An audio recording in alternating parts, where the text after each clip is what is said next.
Activities में, सारी physical activities में इंक्लूड हो गई बेटा, ये सारी की सारी। अब क्वेश्चन था कि ये जो हमारी एक्टिविटीज हैं ये एंजॉयमेंट के लिए हैं, रिक्रिएशन के लिए हैं, हमारी स्ट्रेंथ बिल्डिंग के लिए, फिजिकल स्ट्रेंथ जो है उसको बढ़ाने के लिए है, ठीक है ना।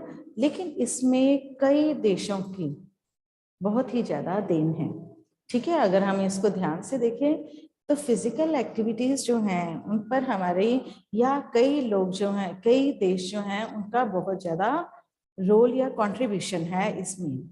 अगर इसमें सबसे पहले अगर हम नाम लें टॉप पर, तो टॉप पर नाम आता है ग्रीस का, ग्रीक एथेंस। आपने उसके बारे में सेकंड चैप्टर में वैसे भी पढ़ा है ना, कि जो ग्रीस था वो किस तरीके से फिजिकल एक्टिविटीज करवाने में और किस तरीके से इंटरेस्टेड था। सबसे ओल्ड जो सिविलाइजेशन है बेटा वो भी ग्रीस को ही मानी जाती है, ठीक है ना।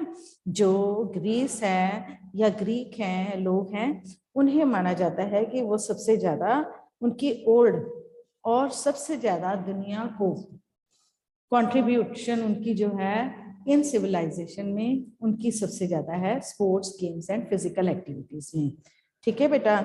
ये नॉर्मली इनकी प्रोग्रेस सिर्फ और सिर्फ गेम्स में या स्पोर्ट्स एक्टिविटीज में नहीं होती थी, इनके साइंस में, आर्ट में, लिटरेचर में इनकी बहुत ज्यादा डेवलपमेंट हो रखी थी।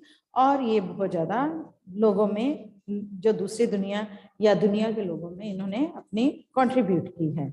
इसी तरीके से हमने देखा है कि जो फर्स्ट ओलंपिक गेम स्टार्ट हुए थे एंशियंट के, वो भी 776 बीसी में, कहाँ पर, ग्रीस में, वहां के राजा जूस ने स्टार्ट किए थे, ठीक है ना बेटे। जिसमें पहले इवेंट सिर्फ और सिर्फ जो था वो फुट रेस का था, लेकिन धीरे धीरे धीरे धीरे उन्होंने उसमें चैरियट रेसेस डाल दी, रनिंग डाल दी, बॉक्सिंग डाल दी, ठीक है ना बेटा। उसके बाद थ्रोइंग इवेंट्स जो थे वो डाल दिए। इस तरीके से आगे आगे बढ़ते गए। और यही कारण है कि जब कभी या 4 सालों बाद जब ओलंपिक गेम्स होते हैं तो बेटे लीडिंग जो है वो ग्रीक की होती है, मार्च पास्ट लीडिंग जो है वो कौन करते हैं, वो एथेंस के जो कंटिजेंट्स हैं वही करते हैं, ठीक है। ये बहुत ज्यादा इनका रोल रहा है स्पोर्ट्स के लिए, ठीक है। उसके बाद आता है रोम।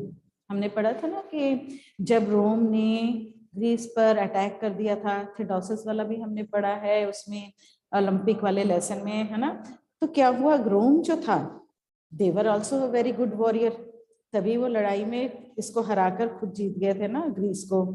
अब वहां पर क्या था, उनको फिजिकल एजुकेशन और फिजिकल स्ट्रेंथ जो है, ट्रेनिंग है, उस पर शिफ्ट कर गए थे, ठीक है ना। कि जो फिजिकल ट्रेनिंग है वो सोल्जर्स को स्ट्रॉन्ग करने के लिए, ताकि जब लड़ाई हो तो उनकी फिटनेस जो है वो काम में आ सके, इसलिए उन्होंने इस पर ज्यादा जोर दिया ग्रीक के लोगों ने। और उसके बाद उसके राजा ने, और एक्साइटमेंट, अलग अलग तरीके की गेम्स भी करवानी शुरू कर दी, ठीक है। वो किससे रिलेटेड होती थी, वो नॉर्मली स्ट्रेंथ, फिजिकल स्ट्रेंथ से रिलेटेड होती थी, ताकि फिटनेस जो है वो हमेशा की बनी रहे।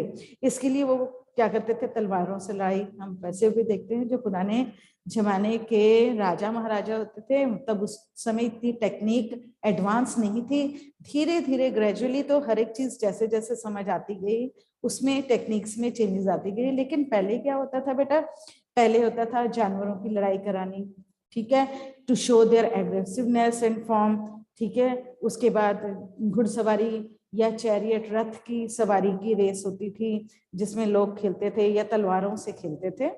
इस तरीके की गेम्स करवाई जाती थी to keep your body and your mind जो था उसे भी अलर्ट करने के लिए इस तरीके की गेम्स जो हैं वो करवाई जाती थी। उसके बाद हम अगर देखें तो गेम्स में या इसमें एक्टिव फिजिकल एक्टिविटीज में रोल आता है इंग्लैंड का। इंग्लैंड के बारे में हम जानते ही हैं, ठीक है बेटा, कि अगर कहें तो ये पहले ही कहा गया है कि कभी वहां शाम ही नहीं होती थी या सूरज नहीं डूबता था, क्योंकि उसने काफी ज्यादा जगहों पर अपना राज किया है। और ये भी कहा जाता है कि जो गेम्स एंड स्पोर्ट्स या बॉल की देन है वो इंग्लैंड द्वारा है, ठीक है। इंग्लैंड के द्वारा बॉल की देन का मतलब है कि cricket, hockey, football, tennis, cycling, swimming, wrestling, इस तरीके की मैक्सिमम गेम्स जो थी वो इंग्लैंड में करवाई जाती थी। ठीक है ना। इसीलिए आपने कई इनके जो हिस्टोरिकल या हम कह सकते हैं बड़े फेमस स्टेडियम्स के नाम सुने होंगे। ओवल सुना होगा, विम्बले सुना होगा, विंबलडन सुना होगा, ठीक है, डर्बी सुना होगा। ये अलग अलग स्टेडियम्स जो थे जहां पर या प्लेसेस थे जहां पर ये गेम्स वगैरह करवाई जाती थी। और जो फुटबॉल है वो सबसे पुरानी इंग्लैंड में सबसे ज्यादा फेमस गेम थी। ठीक है बेटा। इसी तरीके से जैसे हम कह सकते हैं कि फ्रांस के लोग जो हैं या जर्मनी के लोग जो हैं वहां पर जो है वो सबसे ज्यादा स्पोर्ट्स एंड गेम्स में क्या होता था, जिम्नास्टिक का सबसे ज्यादा रोल माना जाता है। उनके हिसाब से जो गुड्स और मुड्स थे ही they were the father of किसके, known as a grandfather of gymnastic माने गए हैं गुड्स एंड मुड्स। ठीक है, ये है उनके नाम। ठीक है, ये ग्रैंडफादर ऑफ जिम्नास्टिक माने गए हैं। और जिम्नास्टिक को कहा गया है कि जो जिम्नास्टिक होता है ना बेटा वो क्या है, नॉर्मली प्लेटो ने कहा था कि gymnastic is for the body and music for the soul. ठीक है, यानी कि फ्लेक्सिबिलिटी को, एंड्योरेंस को, ये कंपोनेंट्स को डेवलप करने में जिम्नास्टिक जो है वो बहुत ही हेल्पफुल है। ठीक है। उसके बाद फ्रांस जो है, तुम्हें पता है फ्रांस में सबसे ज्यादा जो पॉपुलर है वो साइकिल है। एडवेंचरस स्पोर्ट्स में भी आती हैं साइकिलिस्ट वहाँ के, है ना। और टूर डी फ्रांस जो है वो हम इसका क्या कह सकते हैं, फेमस चीज है, क्योंकि वहाँ के लोग साइकिल वगैरह का बहुत ही प्रयोग करते हैं। या नॉर्मली भी वहाँ के लोग जो हैं अपनी फिजिकल फिटनेस को रखने के लिए, फिजिकली फिट रहने के लिए साइकिल वगैरह का बहुत ही इस्तेमाल करते हैं। उसके बाद आता है हमारे पास, अगर हम अलग अलग कंट्रीज में देखें तो स्कैंडिनेवियंस कंट्रीज जो हैं, नाम सुना है बेटे कभी स्कैंडिनेवियंस? पता है ना आपको ये कौन सी कंट्रीज होती हैं? स्कैंडिनेवियन टर्म कोई बताएगा बेटा, स्कैंडिनेवियंस कंट्री कौन सी होती हैं? Those country which are extremely cold हैं, जो जैसे डेनमार्क है, हॉलैंड है, फिनलैंड है, आइसलैंड है, स्वीडन है, नॉर्वे है। ये सारी जो कंट्रीज हैं बेटे, इन्हें स्कैंडिनेवियन इसलिए कहा जाता है क्योंकि यहाँ पर सबसे ज्यादा ठंड पड़ती है, टॉप ऑफ द या नियर टू द पोल है। ठीक है ना। अब यहाँ पर क्या हुआ बेटे, ये जो कंट्रीज थी कोल्ड होने के कारण यहाँ पर सबसे ज्यादा इनडोर गेम्स को प्रेफरेंसेस दी गई, और साथ ही साथ जो आइस पर खेलने वाली गेम्स थी उनको किया गया। ठीक है ना। अब अगर भाई सारी जगह बर्फ पड़ती है, 8 से 9 महीने तक बर्फ ही रहती है साल में, तो वहां पर जो गेम्स वगैरह होंगे वो मैक्सिमम या तो आइस पर होती हैं या फिर इनडोर गेम्स होती हैं। ठीक है बच्चे, कैसी गेम्स होती हैं? इनडोर गेम्स होती हैं। और हमें पता है जो इंडोर गेम्स हैं उसमें मैक्सिमम जो हैं, आजकल तो काफी सारी इंडोर गेम्स में भी आ गई हैं, लेकिन पहले सिटिंग में हम ले ले तो लूडो है, कैरम बोर्ड है, ये अलर्टनेस ऑफ माइंड के लिए है, फिजिकल एक्टिविटी में। ठीक है ना, कॉन्शियस रहने के लिए। और इसमें मूवमेंट्स ऑफ हैंड, ऐसे ही टेबल टेनिस है, वॉलीबॉल है, ये सारी चीजें हम जो है आजकल इंडोर गेम्स में खेलते हैं। ठीक है। और बर्फ पर खेलने वाली है, स्केटिंग है जैसे, ठीक है ना, और काफी ऐसी गेम है जो वहां पर खेली जाती थी। ये ऐसी कंट्री थी बेटे स्कैंडिनेवियंस जिन्होंने नए नए इक्विपमेंट्स जो हैं फिजिकल या गेम्स के इक्विपमेंट्स को इंट्रोड्यूस करवाया, क्योंकि रिक्वायरमेंट जैसी होती है उसके हिसाब से ही काम किए जाते हैं। तो इन्होंने इस तरीके से डेवलप किए न्यू ऑपरेटर्स, या हम कह सकते हैं फिजिकल ट्रेनिंग्स के लिए नए नए इक्विपमेंट्स का जो है उनको इंट्रोड्यूस किया इन कंट्रीज में। ठीक है, एवरी लेवल पे, हर लेवल पर इनका ये काम होता था। और सबसे बड़ी बात जो है बेटा कि इन्होंने स्कूल लेवल में कंपलसरी किया हुआ था फिजिकल एजुकेशन। ठीक है ना बेटा, जैसे जर्मनी है, इसने तो कंपलसरी ये सब्जेक्ट रखा हुआ था गेम्स एंड स्पोर्ट्स का इन द स्कूल टाइम, ताकि बच्चे जो हैं उनका शुरू से ही इंटरेस्ट जो है वो फिजिकल फिटनेस पर या फिजिकल ट्रेनिंग पर हो जाए, ताकि ये आने वाले समय में या न्यू जनरेशन में हमारे सोल्जर्स या हमारे सेवियर हो सकें। इसलिए जो फिजिकल एजुकेशन या गेम्स एंड स्पोर्ट्स का पीरियड जो था वो वहां पर कंपलसरी हो गया। चाइना में भी, वैसे आपको पता है, चाइना वगैरह के जो हैं वो सेल्फ डिफेंस या मार्शल आर्ट वगैरह में बिलीव करते हैं, और उनकी उस तरीके की गेम्स जो हैं वो डेवलप हो रखी हैं।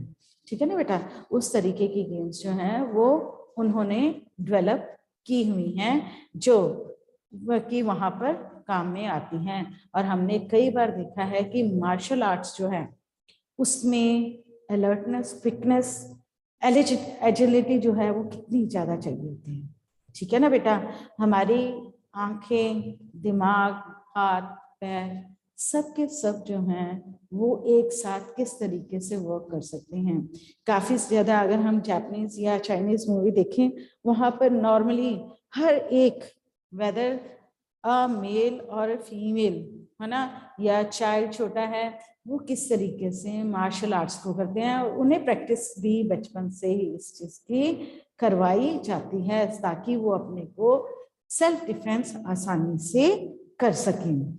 अब अगर इंडिया का लें, तो इंडिया में भी बेटे गेम्स जो हैं उन्हें शुरू से ही प्रमोट किया गया है, पर उसकी फॉर्म अलग थी। जैसे अगर हम महाभारत में, रामायण में देखें, तो हम पाएंगे कि ऋषि मुनियों को दिखाया है, जहां पर देखें वहां पर योगा जो है, अब तो थ्रू आउट द वर्ल्ड हो गया है योगा जो पॉपुलर, अदरवाइज क्या होता था, योगा, मेडिटेशन या भिन्न भिन्न प्रकार के आसनों को करते हुए नजर आते हैं थे। ठीक है ना, ये कहाँ पर था, महाभारत में, क्योंकि उसे हम पुराना लेते हैं एपिक महाभारत या रामायण को। ठीक है, वो उसके बाद आते हैं अलग अलग, जब राजा महाराजों का टाइम स्टार्ट हुआ तो उसमें क्या था कि मिलिट्री जो उनकी आर्मी बनती थी, ठीक है ना, पैदल चलते थे, इसलिए उन्हें तलवारों का ज्ञान या भारी चीजों को उठाने का, या हम आजकल जैसे कहते हैं जो जेवलिन थ्रो है, उस टाइम स्पीयर करते थे,